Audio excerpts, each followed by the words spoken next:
واتخذوا من دون اللہ آلہۃ لعلہم ینصرون. شکر کرنا تو ایک طرف، ان لوگوں نے تو اللہ کو چھوڑ کے دوسروں کو معبود، حاجت روا، مشکل کشا، دستگیر بنا لیا تاکہ ان کی مدد کی جائے. لعلہم ینصرون. انسان ہے نا شارٹ کٹ ڈھونڈتا ہے، نہ نماز پڑھنی، نہ حج کرنا، نہ زکوٰۃ دینی، نہ حرام نہ حلال کھانا، بس کسی ایک کو پکڑ لیا اس نے جنت کی ٹکٹ دینی ہے. وہ دنیا میں تمہیں 5 بنگلے کا پلاٹ نہیں دے سکتا، جنت کیسے دے؟ لا یستطیعون نصرہم. جن لوگوں کو خدا باختیار کو چھوڑ کے جن مخلوق کو لوگوں نے معبود کا درجہ دیا ہوا ہے وہ ان کی مدد کر ہی نہیں سکتے. وہم لہم جند محضرون. بلکہ وہ جو لشکر یہی جن کو یہ پکارتے ہیں قیامت کے دن ان کے فریق مخالف بن کے اللہ کی عدالت میں کھڑے ہوں گے. بلکہ جن کو ان لوگوں نے اپنا معبود بنا رکھا ہے ان کی معبودیت چلتی ہی ان عابدوں کی وجہ سے ہے. یہ شہرت کرتے ہیں تو لوگ ان کے پاس آتے ہیں، یہ شہرت نہ کرے کون ان کے پاس آئے؟ اللہ ان تمام چیزوں سے محفوظ ہے. فلا يحزنك قولهم. میرے نبی ان کافروں کی باتیں آپ کو رنجیدہ نہ کریں. انا نعلم ما يسرون وما يعلنون. ہم ان کی کھلی چھپی ساری باتوں کو جانتے ہیں.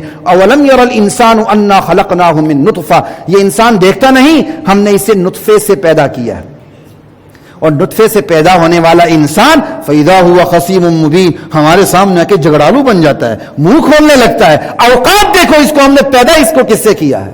وَضَرَبَ لَنَا مَثَلًا. ہمارے بارے میں یہ مسئلہ، یہ ہمارے بارے میں عجیب مضمون بیان کرتا ہے، مثالیں چسپاں کرتا ہے، اپنی اوقات بھول جاتا ہے، اپنی تخلیق بھول جاتا ہے. کہتا کیا ہے؟ مَن يُحْيِي الْعِظَامَ وَهِيَ رَمِيمٌ. کون ہے ان بوسیدہ ہڈیوں کے اندر جان ڈالے؟ قل میرے نبی کہہ دیجئے یحییھا الذی انشأھا اول مرہ. ان بوسیدہ ہڈیوں کے اندر جان وہی ڈالے گا جس نے پہلی مرتبہ پیدا کیے تھے، پہلی مرتبہ جان ڈالی تھی. الذی وہو بکل خلق علیم. وہ تخلیق کے تمام طریقوں سے واقف ہے. الذی جعل لکم من الشجر الاخضر نارا. اس اللہ کی شان یہ ہے اس نے سبز درخت کے اندر تمہارے لیے آگ چھپا کے رکھی ہوئی ہے. آتش گیر مادہ سبز درخت کے اندر رکھا ہوا اللہ تعالیٰ نے. اس سے بڑی شان اس کی کیا ہو؟ فَإِذَا أَنْتُم مِّنْهُ تُوقِدُونَ. وہ تم 2 چھڑیاں مارتے ہو سبز، اندر سے آگ نکلتی ہے، تم مزید آگ اس سے سلگاتے ہو، تو اپنے چولہے روشن کرتے ہو. أَوَلَيْسَ الَّذِي خَلَقَ السَّمَاوَاتِ وَالْأَرْضَ بِقَادِرٍ عَلَىٰ أَن يَخْلُقَ مِثْلَهُمْ. ارے وہ اللہ جس نے آسمان و زمین کی تخلیق کی، کیا وہ تم جیسوں کو پیدا نہیں کر سکتا؟ اولیس الذی خلق السماوات والارض بقادر علی ان یخلق مثلهم.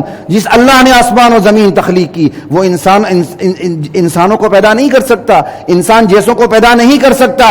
بلا کیوں نہیں کر سکتا؟ وہو الخلاق العلیم. وہی خلاق ہے، علم اس پر ختم ہے. انما امرہ اذا اراد شیئا ان یقول له کن فیکون. وہ کسی کام کا ارادہ کرتا ہے تو کہتا ہو جا، وہ ہو جاتی ہے. یہ ہو جاتی ہے. اس کی بہترین تفسیر آپ کو بتا رہا ہوں. ارادہ کرتے ہی ہو جاتی ہے. اللہ کو ہو جا کہنا نہیں پڑتا. اللہ کے کن وہ ہو گئے فیکون. یہ صرف ارادے سے کنایا ہے. اللہ کسی چیز کا ارادہ کر لیتے وہ وجود میں آ جاتی ہے.